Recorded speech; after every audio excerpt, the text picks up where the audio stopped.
It's Friday, the 17th of October. My name's Juan Brown. You're watching the Blancolirio channel, and today we have a little bit of light rain here in Northern California. We're all breathing a sigh of relief as we're in the middle of our worst part of our fire season.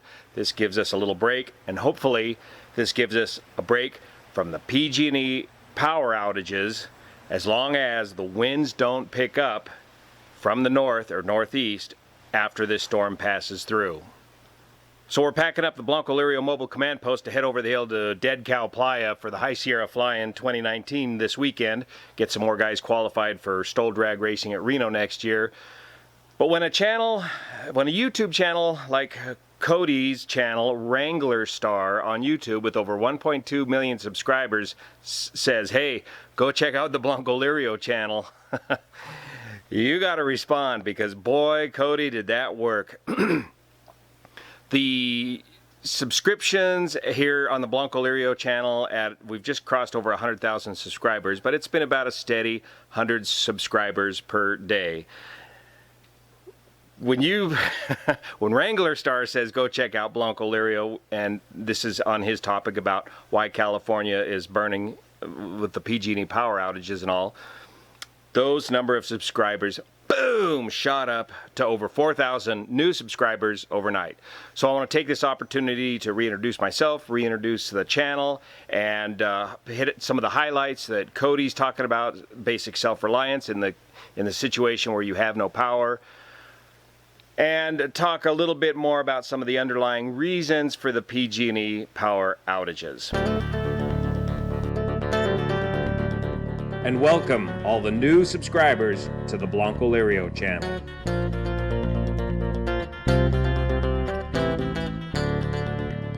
So my name's Juan, I'm 56 years old. I was raised right here in Northern California on a small family homestead, very similar to what Cody's building now, I believe up in Oregon. Dad was an aerospace engineer, worked at Aerojet General, and worked on solid propulsions and built the competing design to the space shuttle, solid propulsion engines, a single engine design without any O-rings. They lost Aerojet General. This was at Aerojet General in Sacramento, Orangeville, Rancho Cordova, California. That design lost out to Morton Thiokol.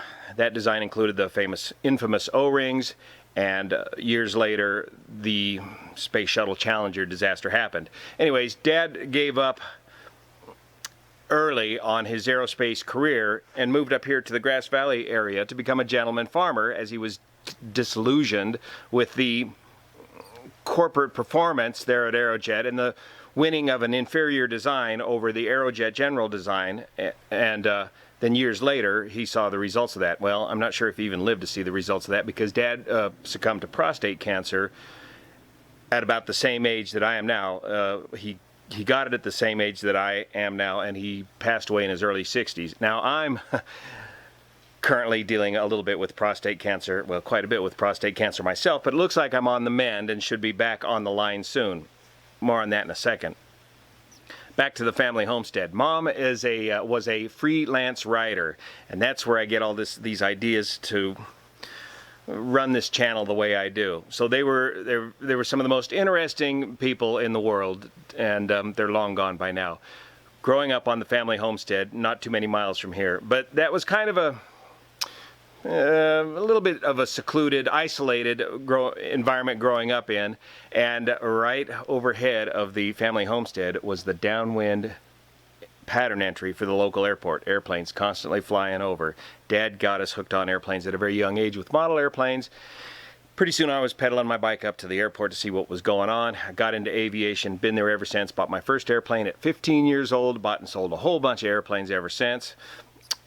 Finally the local air tanker fire bomber pilots up at the airport convinced me to cut my hair, go down to Sacramento State ROTC and compete for a Air Force ROTC pilot scholarship, which I got, and went on to Air Force pilot training at Williams Air Force Base, Class 8904, where they promptly determined that I can talk and fly at the same time, so I went in with about 1,000 hours of bug smasher time.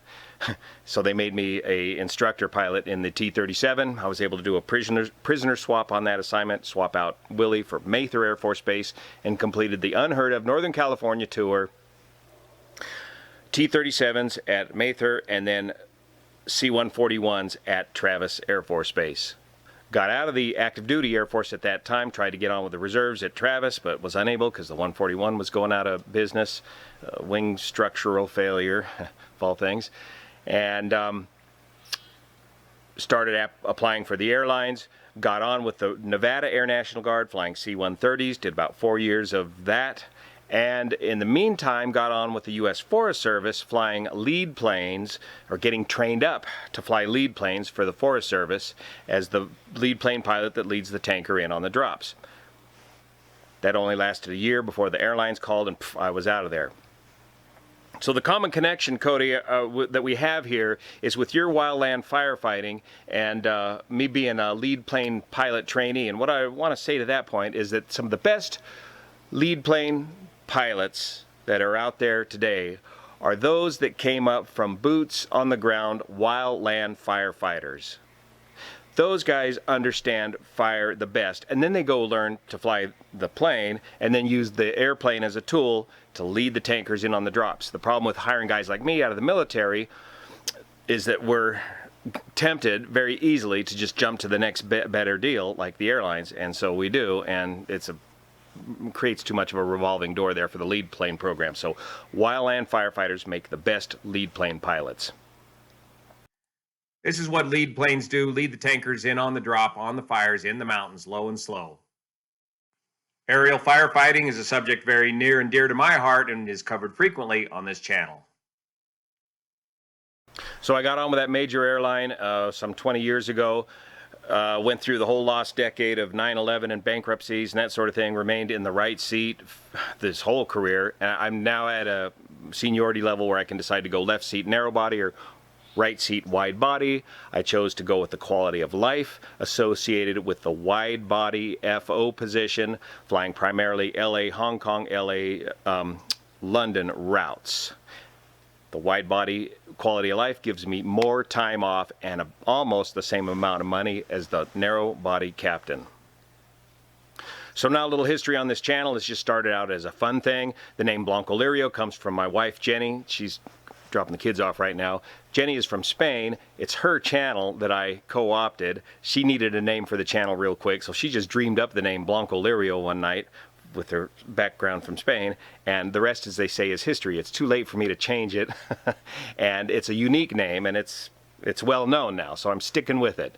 Blancolirio comes from Jenny, my wife. So the channel started out just for fun, then we got into motorcycles, motorcycle adventuring, dirt bikes. We got tremendous riding opportunities right around here, right out my back door here. And then we did one of the first rally raid conversions of the CB500X. That gained quite a bit of popularity. And then one day, a couple years ago now, we had heavy rains during the 2017-2018 rain season, and the spillway at Oroville broke. I had the Mighty Luscombe, took the GoPro in the Luscombe, flew overhead the situation there at Oroville, showed everybody from an aerial perspective what was going on at Oroville, did a quick voiceover, and that video went viral. Nearly 500,000 views in no time at all, loads of questions. So I stuck with that story. I stuck with that story for over 2 years and followed the complete reconstruction of the Oroville Spillway Complex, a $1.1 billion project, one of the most magnificent engineering marvels of our time, the entire California aqueduct system. And that gets to the larger point of this channel, the care and feeding of aging infrastructure here in California. Here's what the failed Oroville spillway looked like from the left seat of the Mighty Luscombe, a 1946 Luscombe 8A, powered by a Continental O200 engine.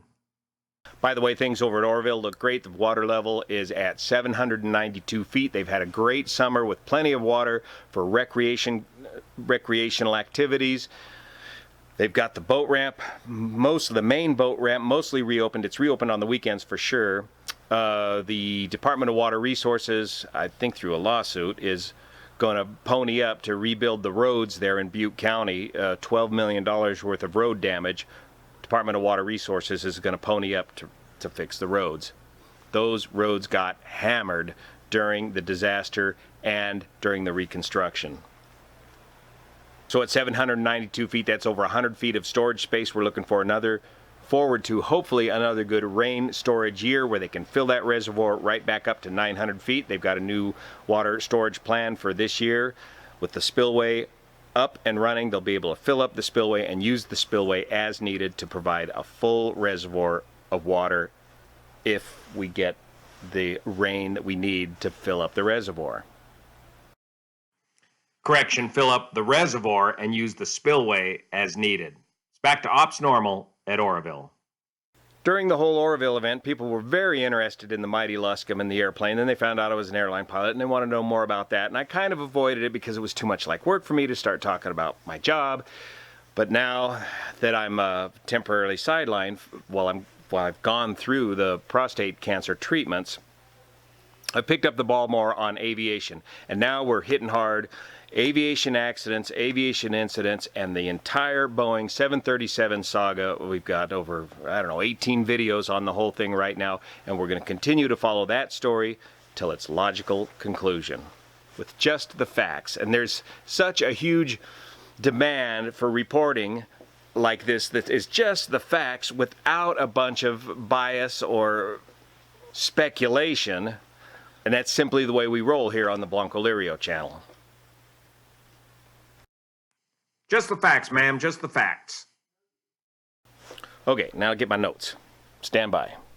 It's been over a week since the power went out here in Northern California, and of course these power outages are caused by PG&E when part of their new policy now is when the winds exceed certain limits and the humidity is too low and the fire danger is too high, they've adopted a policy of shutting off the power to certain parts of the state. Well, this recent power outage shut off the power to nearly 800,000 customers. That's a customer is a house. That means over 2 million people were impacted by this. PG&E is now apologizing for their rather blunt approach to this and is reviewing their policies and procedures.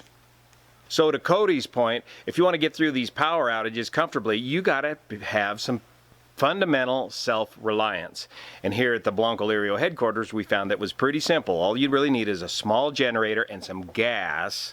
That was the big problem here, is when the power goes down, the gas can't be pumped, and there are very few stations in town that have a generator capability, backup capability to deliver gas, and the lines for those gas pumps are huge. The second big problem we saw is after 48 hours, things really start to tumble, and stores and produce and refrigeration becomes a major problem. Many of the stores don't have the generator capability to keep their produce cold. And here we are over a week later. The power was out for a total of about 3 days in this location, and we're still not completely recovered in town. The economic losses from this are huge, probably on the order of $2 billion in over just 2 days. And the stores locally are still not completely recovered with all the produce and everything that they need to be stocked on the shelves. Back at our friends at Sierra Motorsports, they were just emptied of generators. The moment we finished our report that day at Sierra Motorsports, they got another truckload of generators, 2 or 3 pallets worth of generators. Bam, they were gone the moment they unloaded that truck. And their shelves are still empty of generators today. And now, of course, they're dealing with a huge backlog of generator repairs and services that they can barely keep up with. Very few of the local restaurants were able to operate through this power outage. Very few of them had the generator capability to do so. Those that did have the generator capability were slammed, and they ran out of product, and they were unable to get resupplied with enough product, and they're still recovering over a week later after the power outage. Restaurants that didn't have power now have to be inspected by the Department of Public Health and meet some rather stringent guidelines to see if the food that they kept allowed to be resold or reused. So even those restaurants are having to restock and resupply and get back up to speed. So as you can see, a simple 3-day power outage can lead to over a week's worth of troubles down the line, and a huge amount of economic loss and political fallout as well. So gas, batteries, flashlights, and plenty of food on hand and water, of course, are the basics in any natural disaster or power outage, an extended power outage. Here's one little product that kind of exemplifies the state of things here in California. This is the Lucy light, a solar-powered LED light that folds up into next to nothing. This little product was designed for the folks in Africa that don't have power and electricity to be able to read, and for the kids to be able to do their homework at night with some sort of light. I hope this is not the direction that California is heading. These Lucy lights are available at most sporting goods stores, Big Five and that sort of thing, and they're only about $12 or so a piece, and they do work well. Some things to consider here in a more suburban lifestyle is water. Do you need power to get your water? Are you on a well? If you're on a well, you're going to need a generator, some kind of generator power to get your water pumped up. Septic. Most of us are on gravity septic systems, but a lot of the systems here in the foothills, especially recent construction, required engineered septic systems. Those systems have a myriad of pumps and alarms that require electricity to operate. So you're going to need a generator just to move your septic system. Because as we all know, the stuff heads downhill. And payday's on Friday. Heat, we got natural gas here at the house, so we got plenty of gas power for a gas-fired stove, cook stove, and a gas-powered fireplace as well. We also use gas for the hot water, so we actually had hot water for showers during the whole power outage. So all we really needed a generator for was the refrigerator and freezer if we want to keep those products cold. By the way, if you think you're going to run down to the store and get a bag of ice and put everything in the cooler, forget it. There's no ice available in the stores. There's been a run on those products. In fact, there's going to be a run on most of these products at the time that PG&E announces that they are going to give you a power outage. Another part of the recovery of these power outages is damaged equipment, surge protection. The power banging back on, again, it takes time to reinstitute the power, as the power companies have to inspect all the lines before they heat up the lines, before they turn the power back on. So that takes time. And then that surging can cause a lot of damage to a lot of equipment. Again, back to those expensive septic systems, engineered septic systems. I've heard stories of those sustaining major damage, costing thousands of dollars to repair once the power comes back on and the power surge damages the equipment.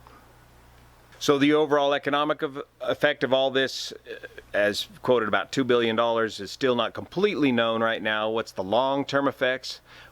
Right now what I'm noticing is a huge increase in real estate inventory for sale. Houses that are for sale here in the local area. They're tired of the politics. They're tired of the power short outages. They're tired of the wildfires. They can no longer afford the housing insurance. The housing insurance rates are skyrocketing here in the urban wildland interface areas of Northern California. So houses are going on the market at a record rate, and that in turn will force a decrease in housing prices here in Northern California, which in my opinion is actually a good thing. It's the market correcting itself, though forced to because of man-made events. A quick peek at Zillow will show you the record inventory of homes for sale in our area as people flee the unsustainable California legacy. So there's a lot of reasons for the PG&E power outage, I think, besides just the wind and the weather and the fire danger. A lot of it has to do with the bankruptcy that PG&E is going through right now. A lot of it has to do with the politics here in California. They keep changing their mind. I understand now there's some politicians that are wanting to create a law that says PG&E cannot shut the power off on everybody. Just as months before, they've been making laws requiring PG to shut the power off in the event of a wind emergency. PG&E is following the guidelines based by the California Public Utilities Commission. One of the more obscure bits of legislation that I'm sure are impacting PG&E's decision regarding these power outages, but I can't prove how or why, I just think it's a factor in all of this, is the concept of inverse condemnation. Inverse condemnation is typically used when government agencies destroy private property. It allows the property owner to get compensated for the damages, because typically you can't sue the government. Here in California, they've extended inverse condemnation to include PG&E, as it's a utility that provides a vital public service. It's not a government agency, it's a private corporation, but it does provide a vital public service. So in extending inverse condemnation to include PG&E, this allows PG&E to be sued not only for negligence, gross negligence, which has always been the case, but they are now able to be sued whether they are deemed or proven negligent or not. In other words, even if PG&E follows the strict guidelines of the California Public Utilities Commission, and yet one of their lines causes a fire or they cause private property damage, they can be sued, whether they were negligent or not. Are some of these extensive power outages by PG&E blowback caused by the legislation of inverse condemnation? So to what extent or how, we simply don't know at this time. It's just another factor in this complicated PG&E bankruptcy story that's going to continue to play out. We'll keep you posted here on the Blancolirio channel. Thanks, Cody, Wranglerstar, so much for the shout out, folks. If you're interested in homesteading, modern day homesteading, check out his channel. That's what it's all about, self-reliance. By the way, on another point that Cody made so well, in the event of a major emergency like the campfire at Paradise, California, if you expect any government help to come along your way to save you, forget it. He's absolutely right.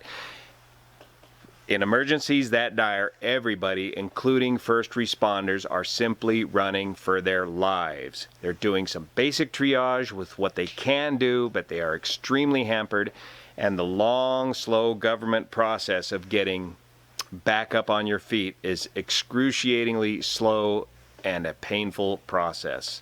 Self-reliance is the way to go if you can do it.